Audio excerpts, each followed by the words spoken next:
Bueno, estamos en una semana interesante, un día interesante. Estamos en un periodo en el que todo en el mundo se mueve y en Costa Rica también, claro. Lo que pasa es que Costa Rica es como una pecera en el Titanic, ¿verdad?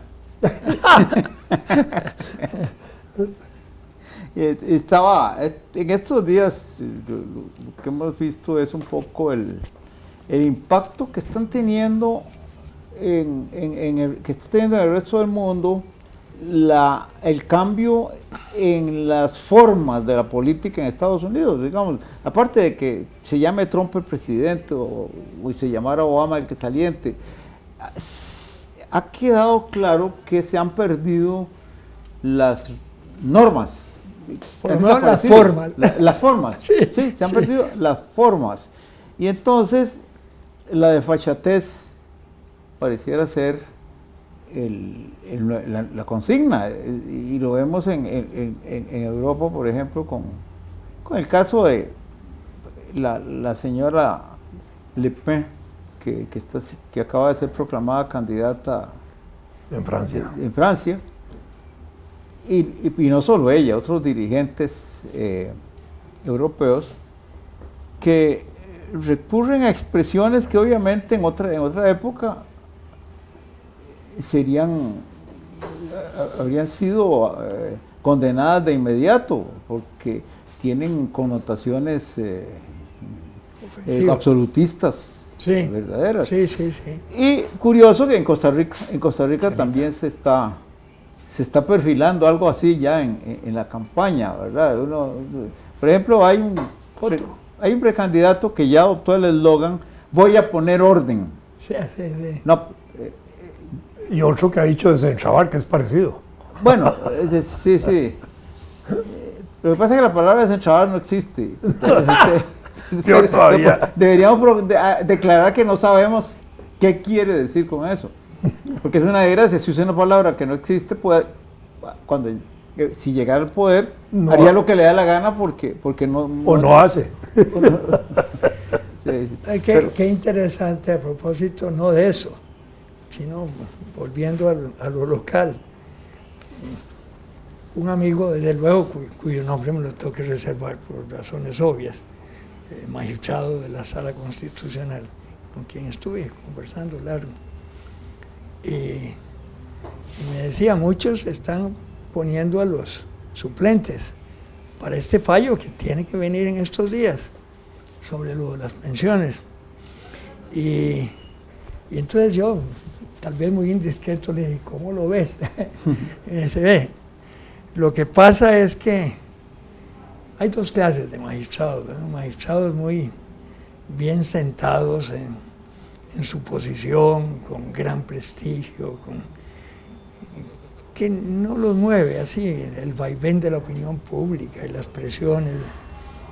Pero hay otros que sí, y más ahora en un año electoral, dice, y las presiones de tipo social y de los periódicos son salvajes en favor del corte, ¿verdad?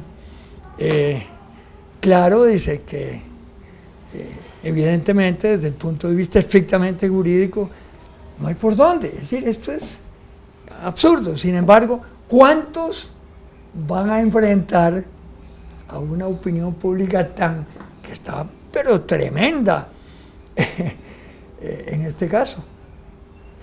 ¿Y cómo lo van a justificar? Ahí el problema, cómo redactar un caso de estos que rompe con todas las normas del derecho. Me llamó la atención y le dije, pero vos no renunciaste. No, yo estoy ahí, pero te cuento esto porque es la realidad. Sí.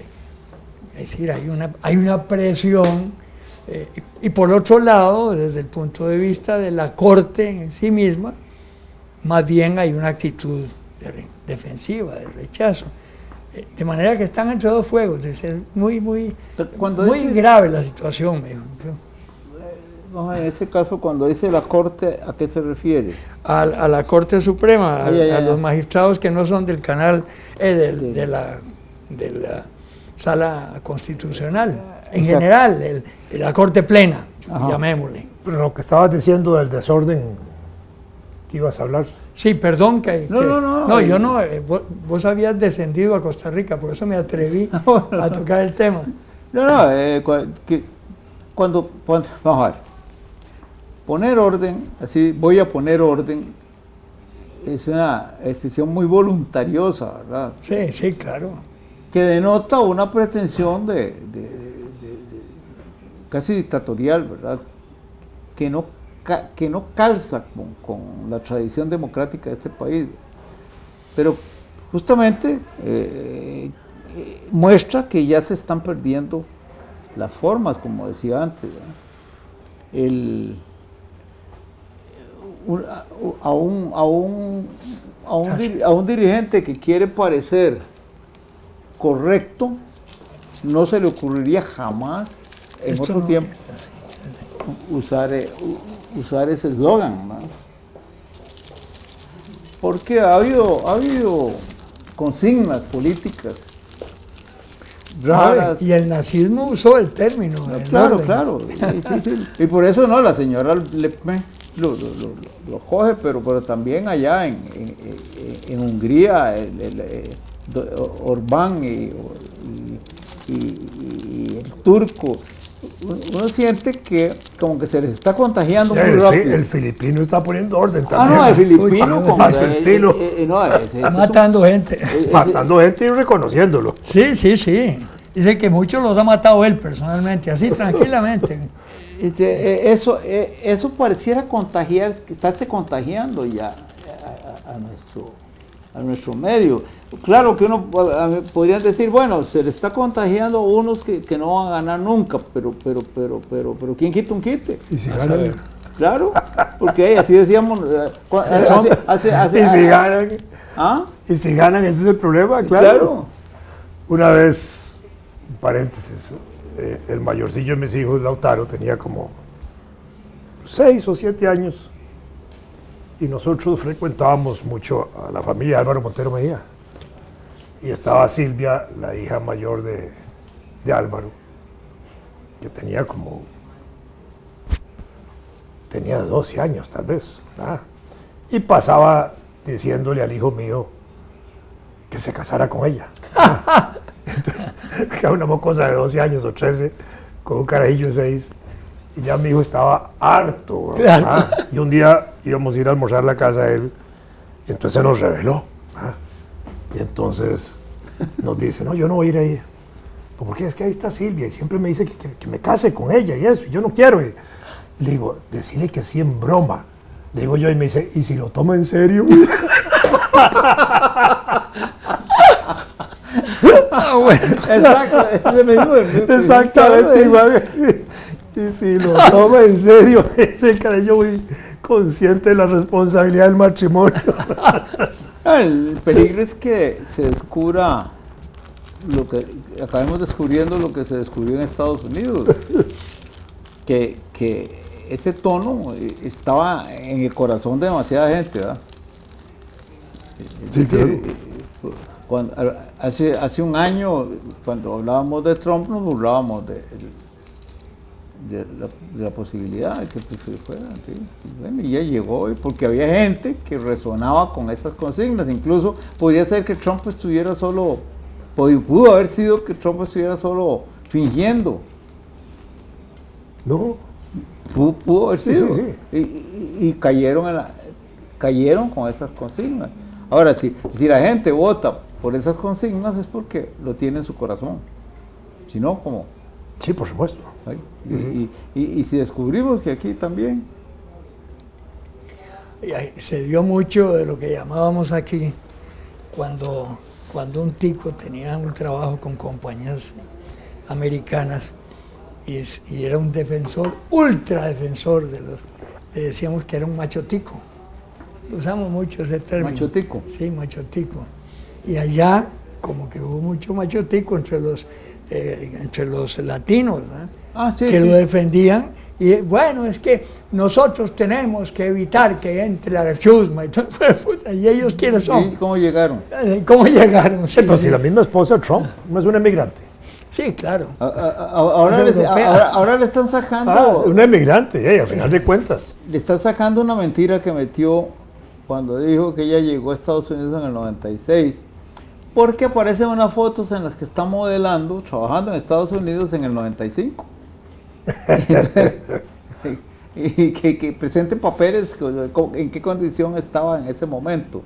Que están diciendo, por supuesto que eso no va a pasar nada. Y la que manejó toda la propaganda, que dijo el disparate de la matanza famosa en aquel lugar, y no había habido nada. Sí, Que había que actuar en esa forma para evitar situaciones como las de tal lugar. Y claro, entonces dijeron, donde dijo Trump que se había definido que había dos partidos en los Estados Unidos, la prensa y el de él. Sí, es un... Pero bueno, el punto es que cómo influye todo eso, puede influir en un medio poco, que ha sido moderado como el nuestro, ¿verdad? Si se empieza a acentuar el uso de esas consignas, puede llegarse a creer en los ámbitos generales que es que están admitidas y que pueden ser vitoriadas, ¿verdad? Pues que aquí hubo periodos de mano fuerte y radicales, puchica, que bueno, de mano suelta ha habido muchos. De mano fuerte. Pero, porque uno de mano muy fuerte, pero que fue excepcionalmente buen gobernante, fue, ¿cómo se llama? ¿Cómo se llama? León Cortés. No, bueno, no, León Cortés era, pero... León con los pobres y Cortés con los ricos, así era ese carajo. Sí, claro. Sí.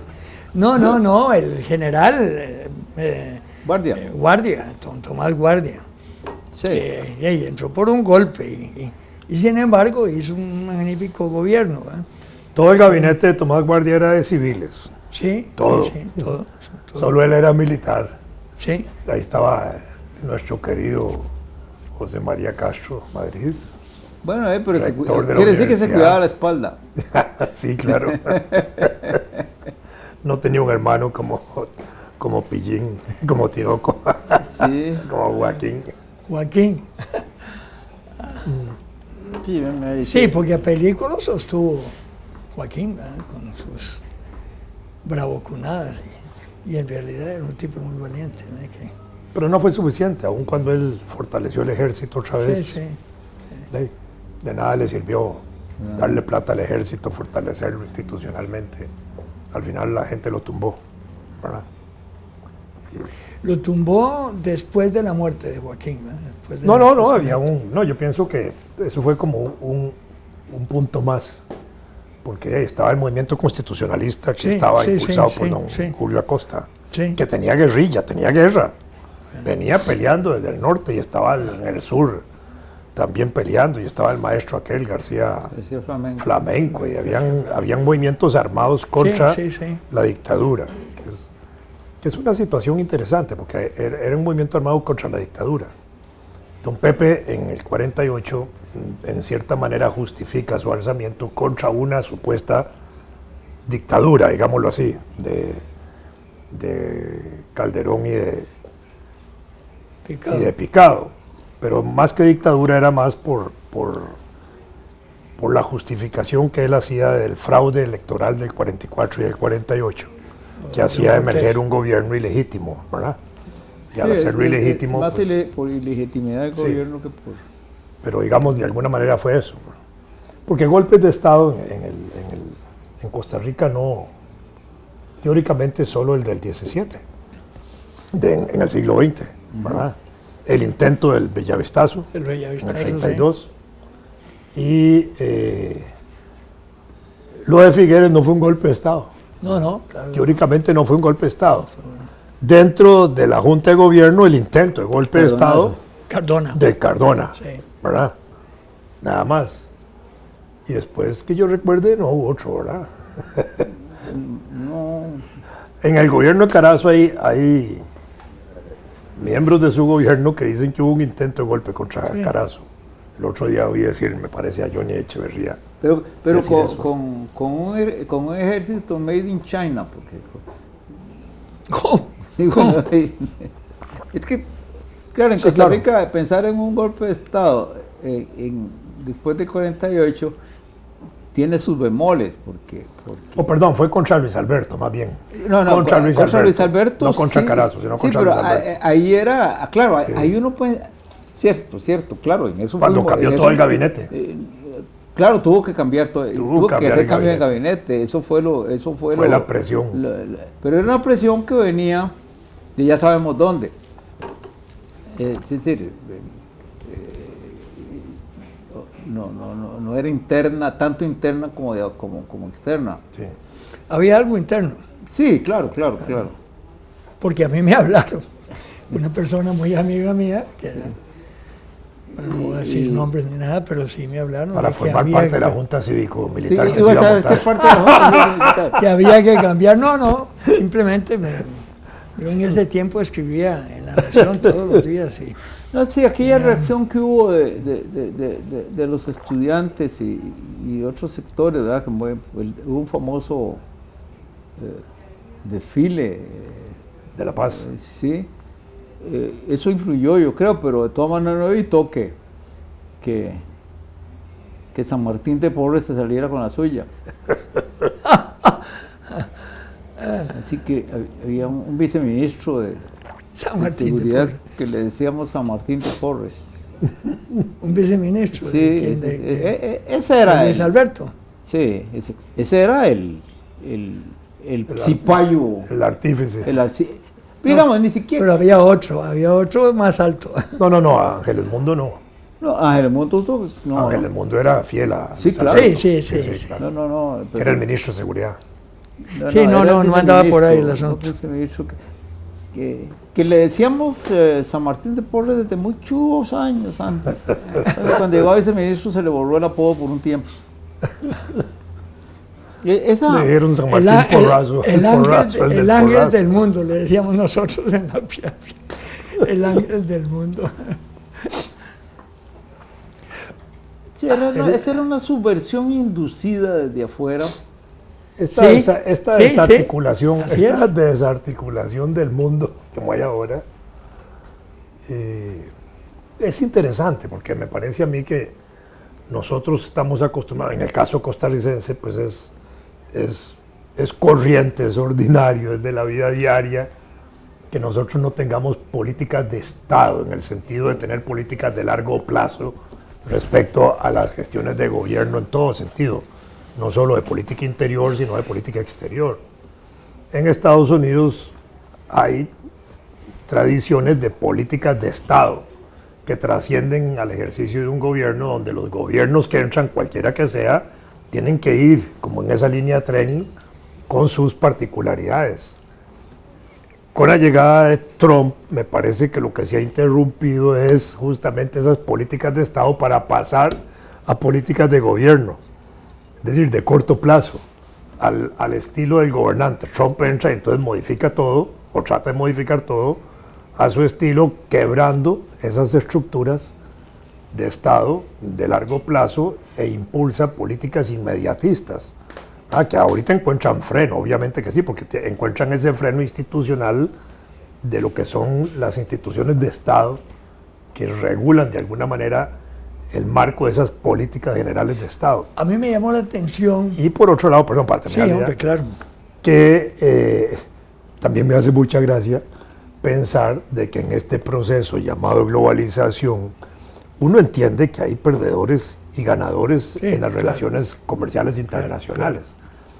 Y generalmente uno tenía la idea, o se ha tenido la idea de que nuestra relación en eso es de perdedores frente a ganadores. Estados Unidos gana frente a nosotros, pero nunca teníamos la visión introspectiva del ganador Estados Unidos, cuando en su propia dimensión ellos también tienen ganadores y perdedores. Y en este caso, Trump ha hecho un discurso de los perdedores dentro de esa relación internacional, de manera que hoy pareciera también que los que están en el poder son los perdedores, que son los que han ganado poder político, dentro de ese proceso de la globalización internacional, donde Estados Unidos de una u otra manera también tiene sectores internos que han perdido. A mí me llamó, que me llamó mucho la atención precisamente sobre el frenazo que le dio a este juez la actitud de Pence, que yo me imaginé, porque él en un montón de cosas es muy serio y ni aplaudía. Pence es el ni vicepresidente. nada. Y se vino, sí, Pence, el vicepresidente, y se vino con una declaración tan radical como la de Trump, ¿sí? Diciendo que tenía pleno derecho, que él como abogado, yo no sabía que Pence era abogado, como abogado sabía manejar las leyes y que el Poder Ejecutivo tenía pleno derecho, yo no sé. Pero me llamó la atención que él, que yo lo veía muy moderado, que no aplaudía con las firmas que sacaba, era el que estaba ahí tranquilito, con una cara un poquito de angustia, saliera con eso, es decir, que era puro show lo que estaba haciendo, de que era el moderado del grupo. Perdón, ya cortamos.